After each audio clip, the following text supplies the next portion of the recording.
What can I do for you? Well, I have some questions for you.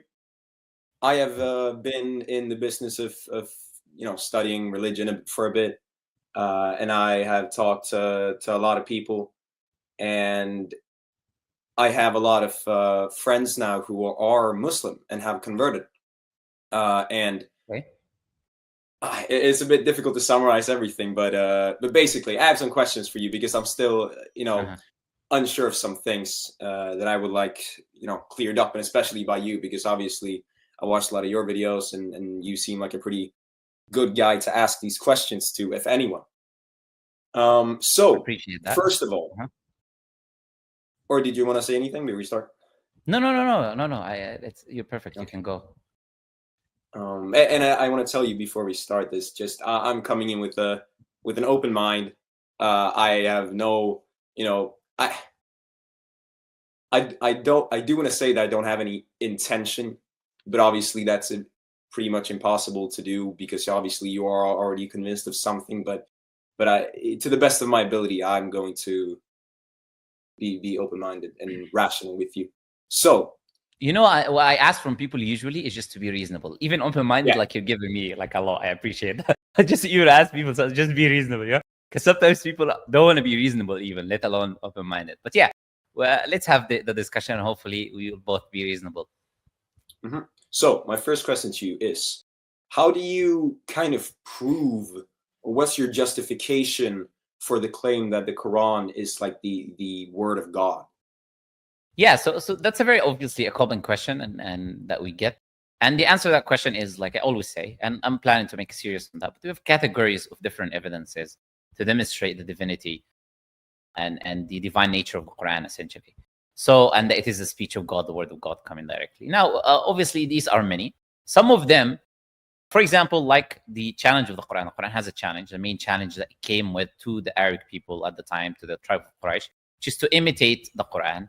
That was the original challenge. Then it was bring 10 chapters like the Quran. Then it was bring just one chapter, which is literally one line, like the Quran. And this is an objective methodology. This is not some, subjective, like Shakespeare is eloquent or not eloquent. It's none of that. There's actually an objective measurement that you can look at. In the Quran, you look at the combination of words. You look at the things that the Quran does, for example, new usages of words that existed in the Arabic language, new words that are introduced into the language, combinations of words, etc. So there is a way you can look objectively at this challenge. This challenge can be for Arab Jews, can be for Arab Christians, can be for Arabic professors at Oxford, Cambridge, in the US and Harvard. It doesn't matter. Like anybody who speaks Arabic can take on this challenge and show us them imitating the Quran and therefore showing us that this speech is not from God. This is to the end of time kind of challenge.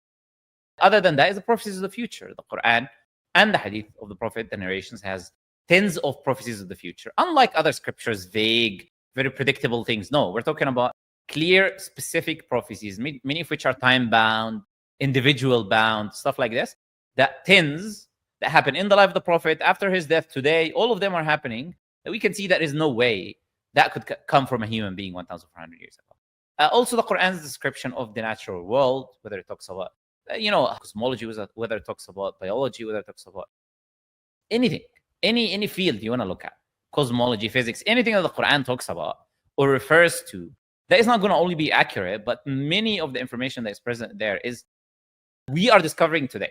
So we are catching up with the knowledge in the Quran because the creator of the world is telling us about the world that he's created, that he's made.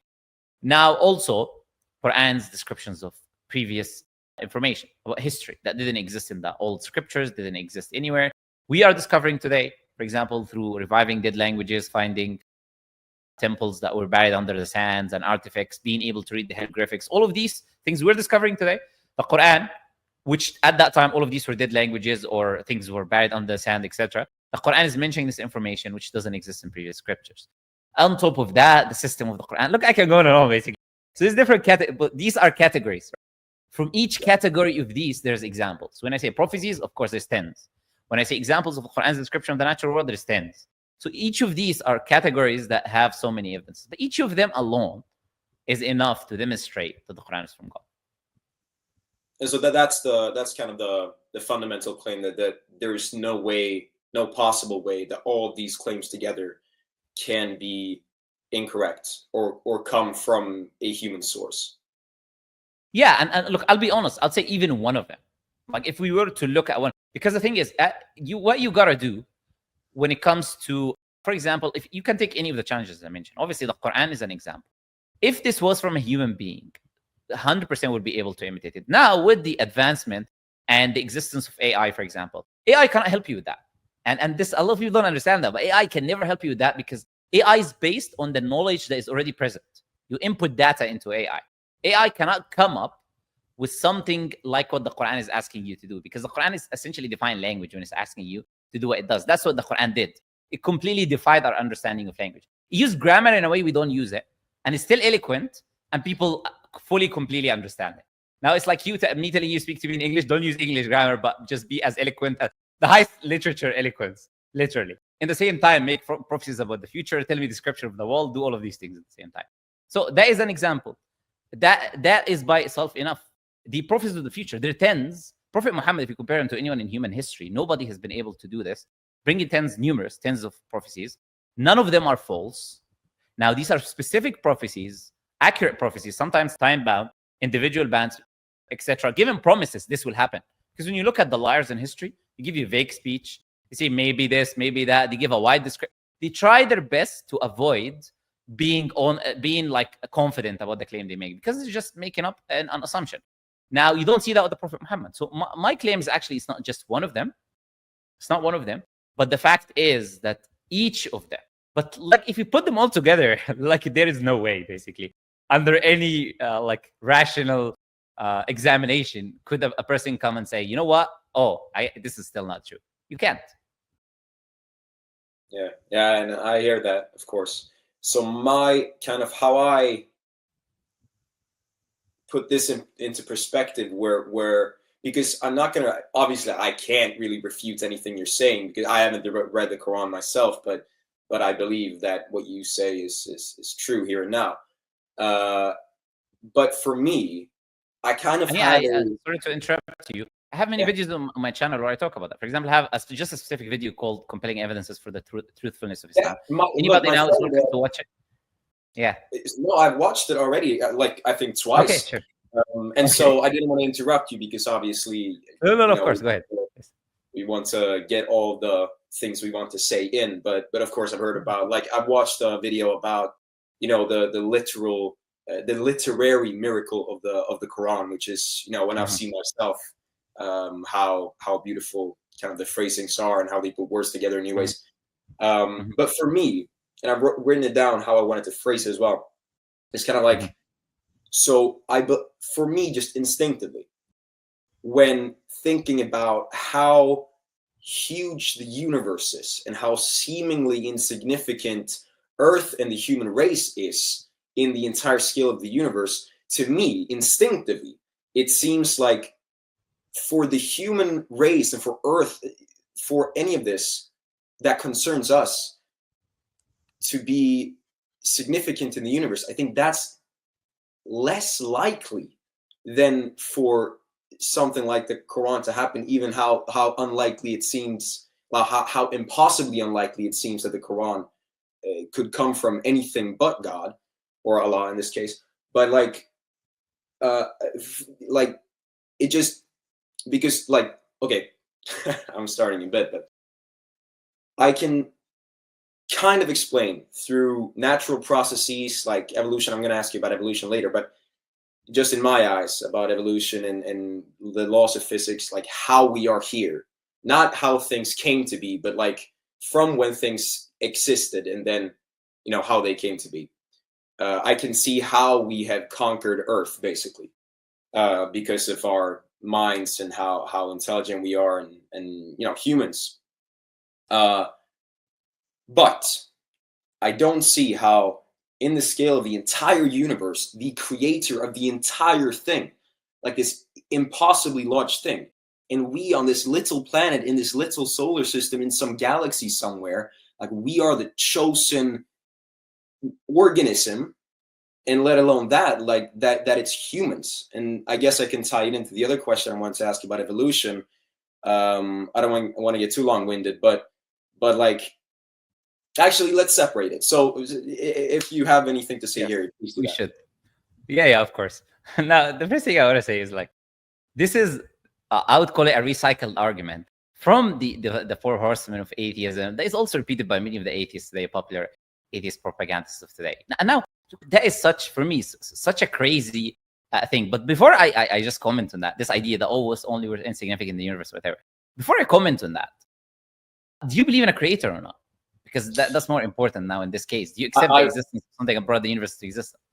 I believe that that's actually a really good thing I wanted to talk about as well. I believe that there should be a cause to the universe to exist, but I don't believe that necessarily has to be an entity, like an intelligent, willful being. Oh no, it has to be by definition. But okay, let's deal with that first before I talk about that. But then I don't accept like creator. I would accept like a cause or some force or something. I'll tell you that is another problem that atheists fall into, and with all due respect, it's a misunderstanding of language. Because right now you said I like potato, but I don't like potato in the same time. I'll tell you how you said that. When you say cause, the definition of cause is bring something into existence. The definition of create is bring something into existence. So when you say create, cause and not create, you're just conflating terms here, and in a way, right? So you're just essentially saying the thing and refuting it at the same time. So when a minute you agree, because cause is to bring something into existence. So if you agree that there's a cause for the universe, you agree by definition, you admitted by definition that there is something that creates the universe.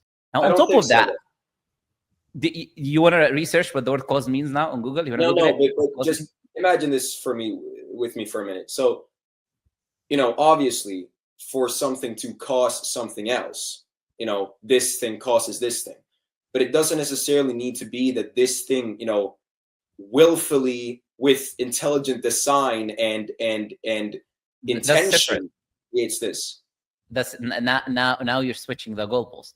I wasn't talking about will yet and choice. We're talking about an intelligence. We're talking about the fact that it brings it into existence.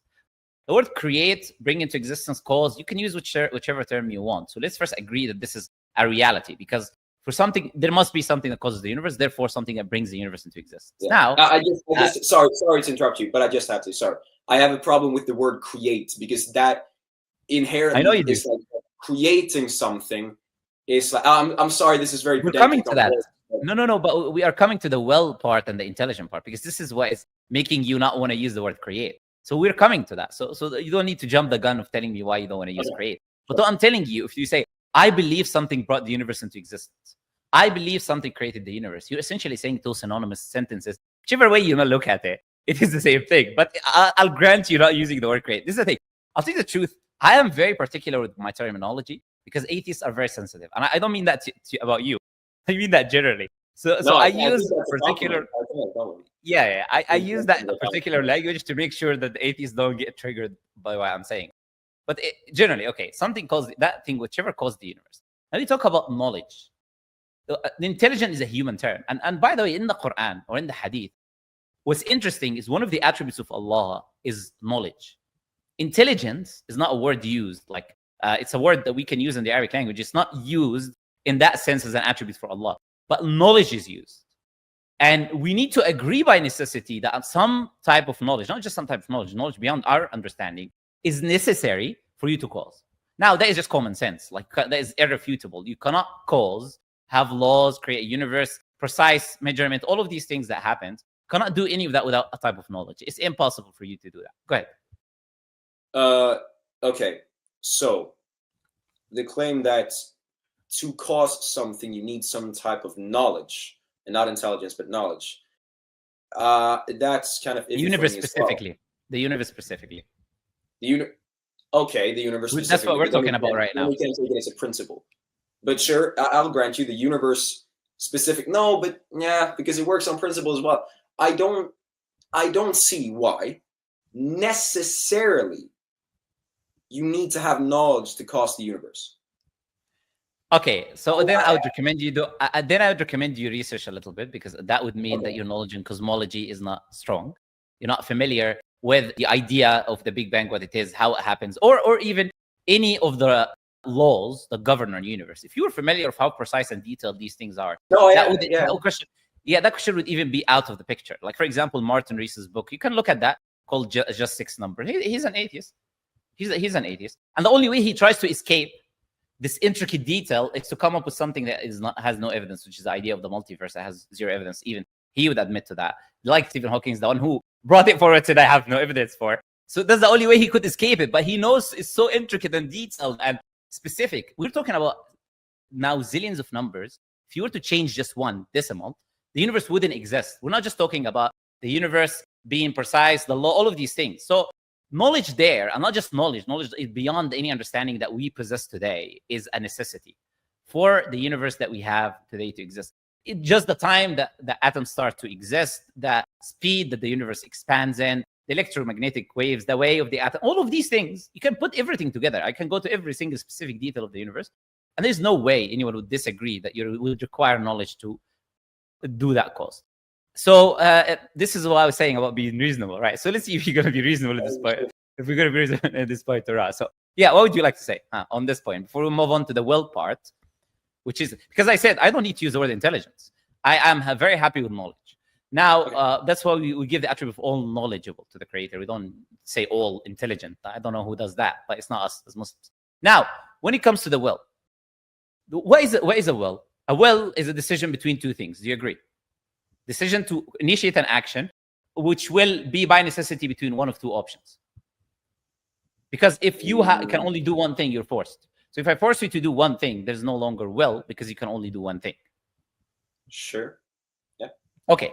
So to choosing between two things, the Creator, whatever causes the universe, the cause of the universe, to not use the language you don't like, whatever the cause of the universe is, whatever caused the universe had two choices: cause the universe or don't cause the universe. And it chose through will to cause the universe.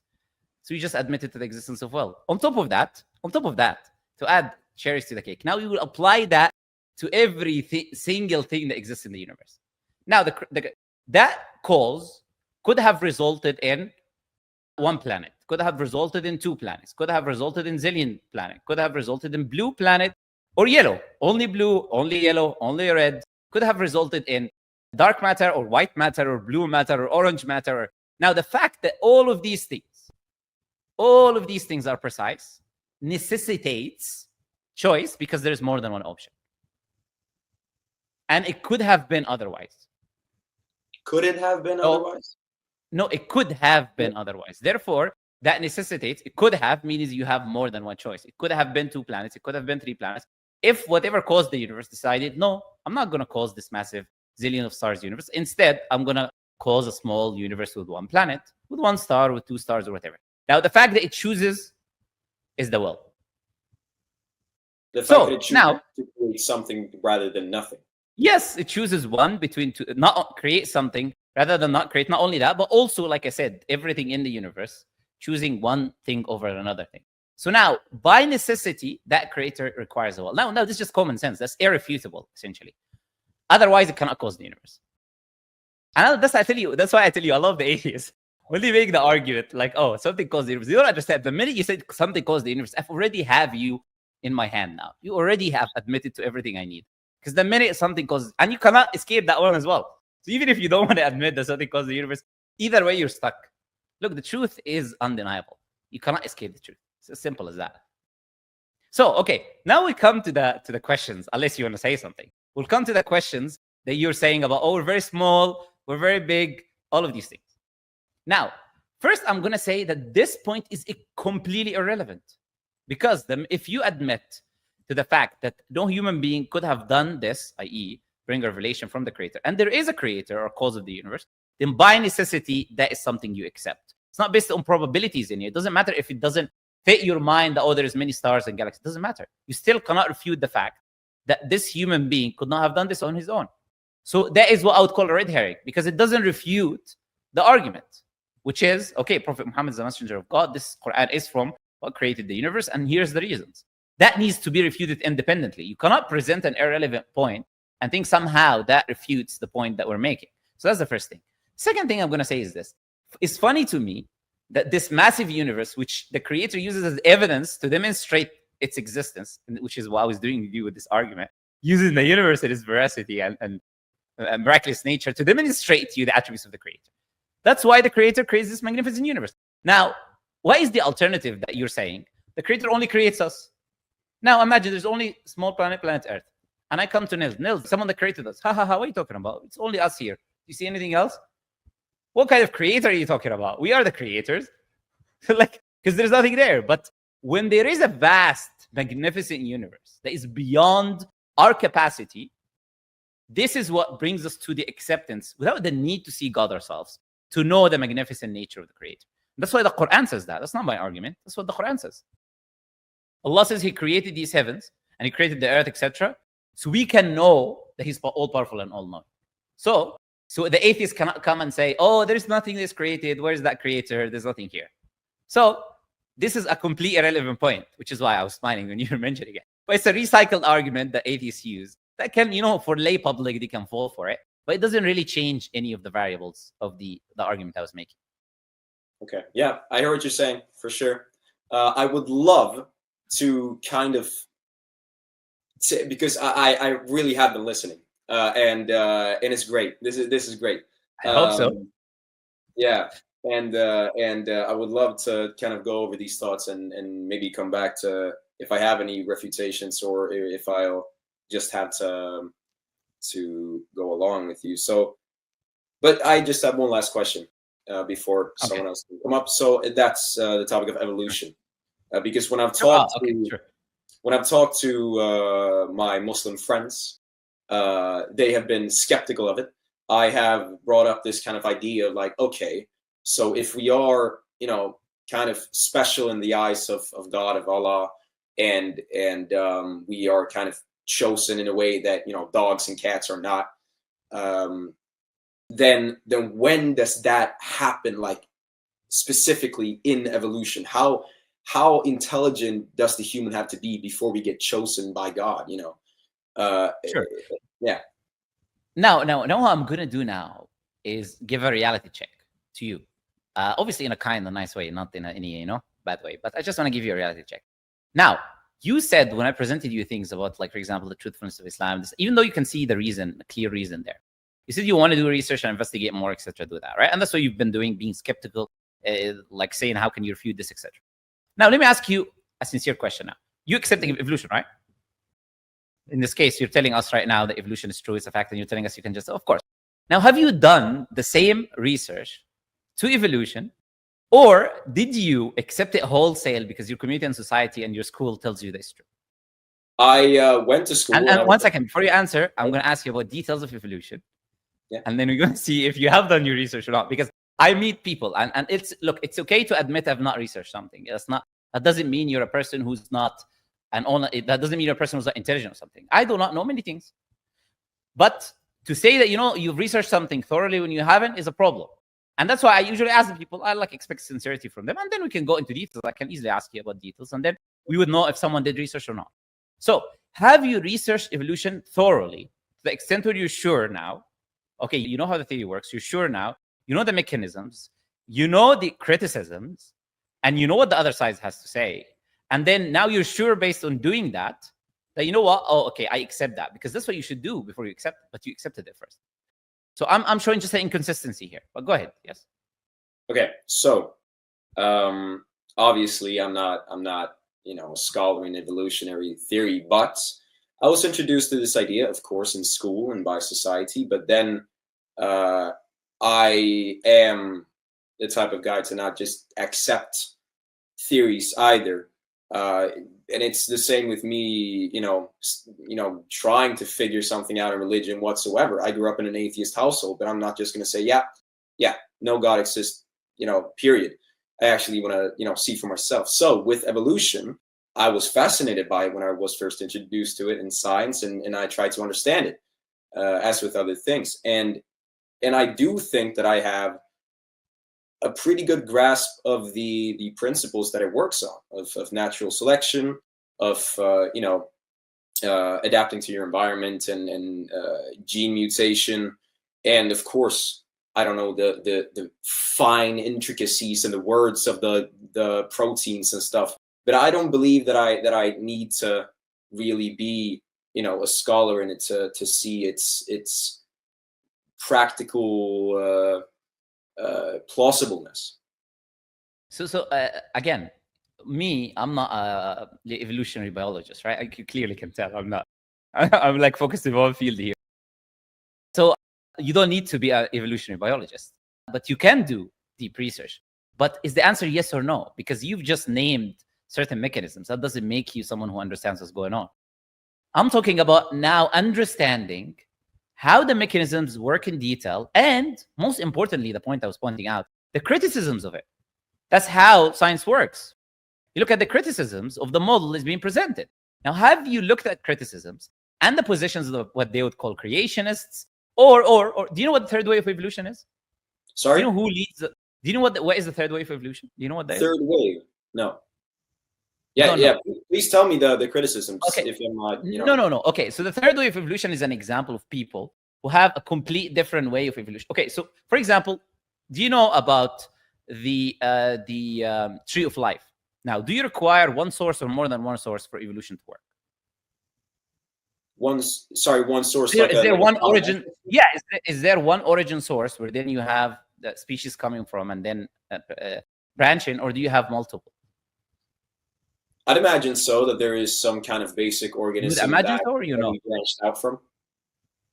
Do you imagine so, or No, but I can't know. No, nobody knows, but I'd imagine so. No. No, I'm not asking you if you know or not. I'm saying, what do the evolutionists that were teaching you in school said? That's what they said. Common ancestry. Children common ancestry. But one origin or more than one? One. But okay. One. Yeah, I don't know where you're going with it, so please, one. No, yes. What I'm doing is presenting you the fact that you're not familiar with the details of what you believe, number one, and the details of the criticisms of what you believe, but you don't apply the this same methodology with religion or God. That's all I'm just trying to show you. Because majority of atheists don't know, they wholesale accept evolution without understanding what evolution is. Do you know, for example, what the Cambrian explosion is? Explosion. Do you know what that is? Do you know what the Cambrian explosion is? I think so. It was like when it was in the water, right? And a lot of different species just exploded. No, absolutely no. But it wasn't. It wasn't in the water and species exploded. No, they didn't. Have you read Origin? Have you read? Look, let's start with point A. Have you read Origin of Species? No. Okay. Do you know what is chapter 6 about in Origin of Species by Darwin? No. Okay. It's about the problems with his theory. So one of the problems he puts is gradualism. Do you know what gradualism is? No. Okay. Maybe so I can go on. Basically, Basically, I can go on and on. But my point is not trying to show you that you don't know what you're talking about.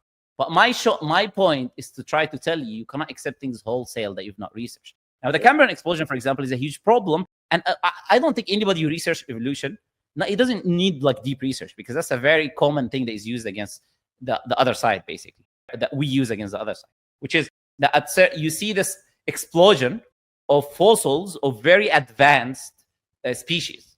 Because gradualism, which is what I was telling you if you know about or not, which Darwin said if it's not there, my whole theory falls down. But that was his belief. Now they put Darwin on the bus anyways. They say, oh, he didn't know anything.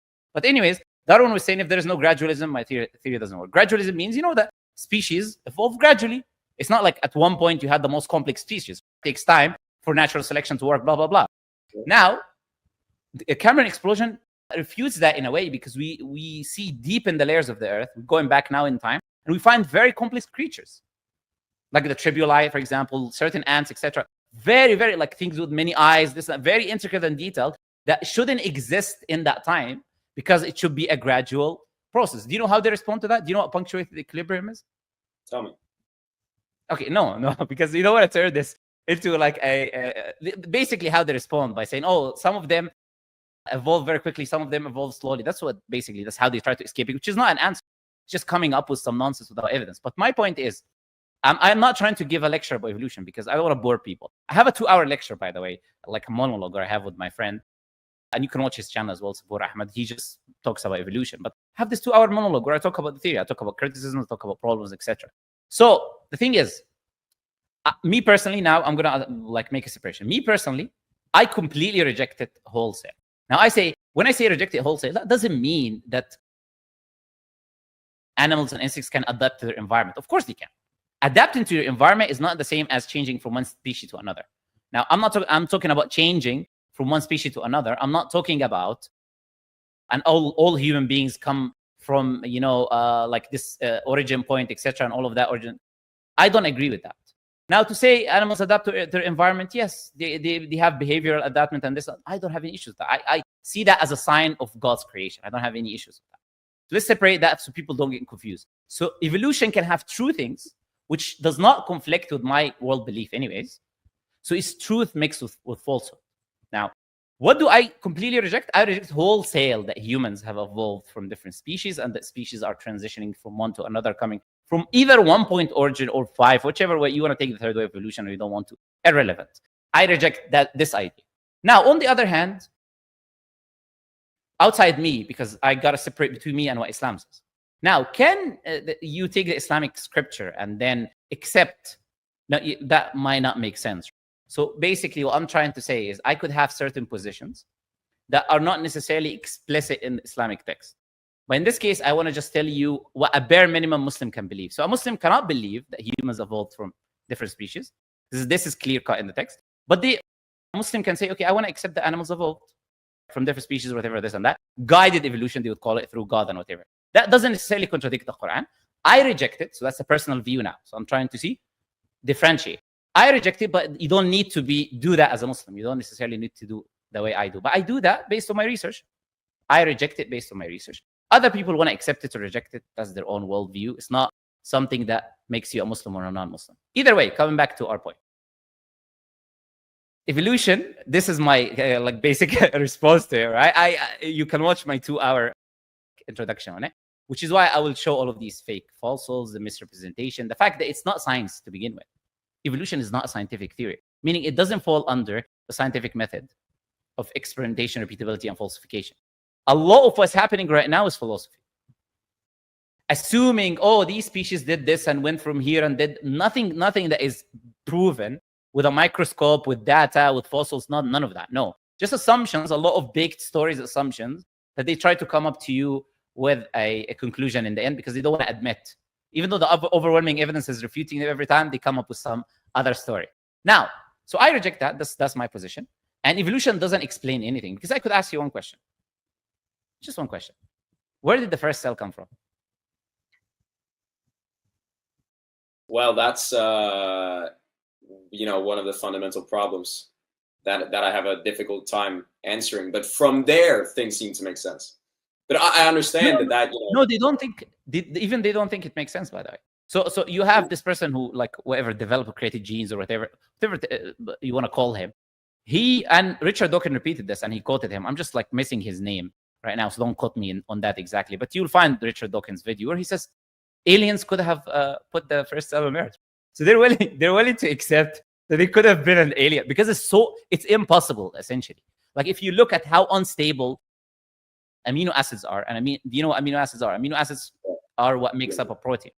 And then you have left-handed and right-handed, and you need one type to make one protein. And then you have millions of protein in the smallest cell. Then you have the cell surviving, or they're multiplying. And then you have the environment.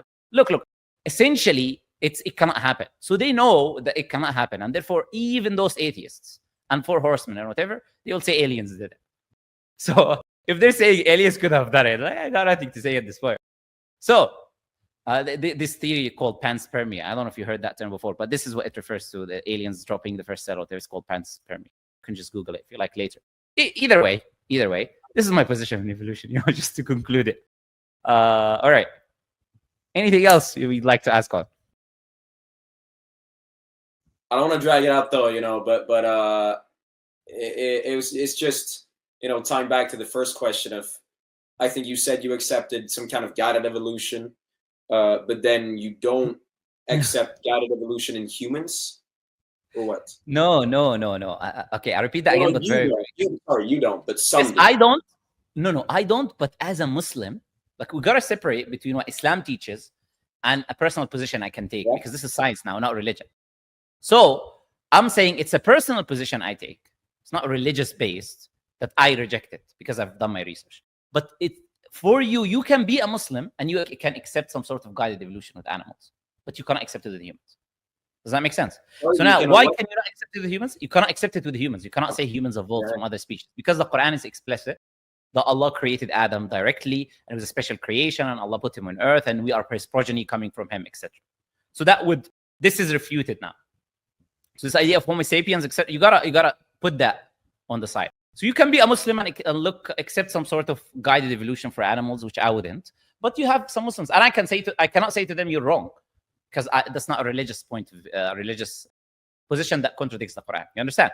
So all I'm doing, so viewers don't get mixed up, is to separate my personal positions from what Islam teaches. All right. Anything else? So I would recommend, you've seen your friends. Look, you've seen your friends accept Islam. They accepted it for a reason, and that would be my recommendation to you. If you do your research, if you're a sincere person, reasonable person, which I can see you are, and like I said, it's not about. I'm not trying to win. It's not about winning arguments. That's why you could go back and try to find an argument. It's not about that. It's about what's true and what's false. Okay. Yes. So if you are someone who's sincere with yourself, you're someone intelligent, that's it. Look, you do your research, come to a conclusion, and you accept the reality. Because it's the reality, it's not something like it's easy for me. Okay. Isn't it easy for me not to pray 5 times a day, wake up early in the morning, fast? Is it easier? Which one is easier? It's easier not to do it, but I do.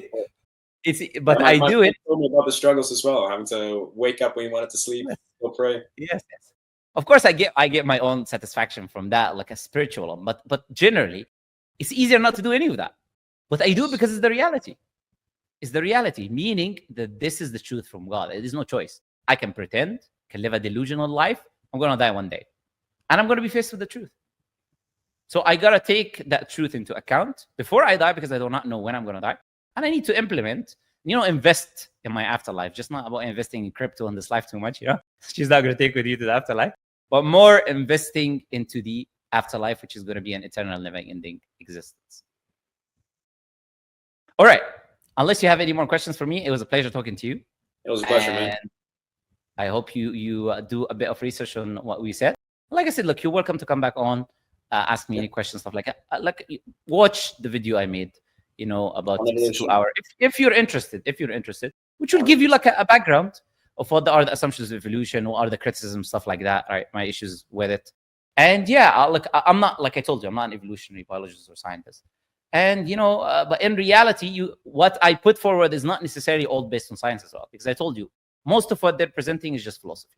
Anyways, pleasure talking to you, Nils. Hope Allah guides you to the truth, and maybe we'll talk again. Who knows? Yeah. All right, see you. See ya.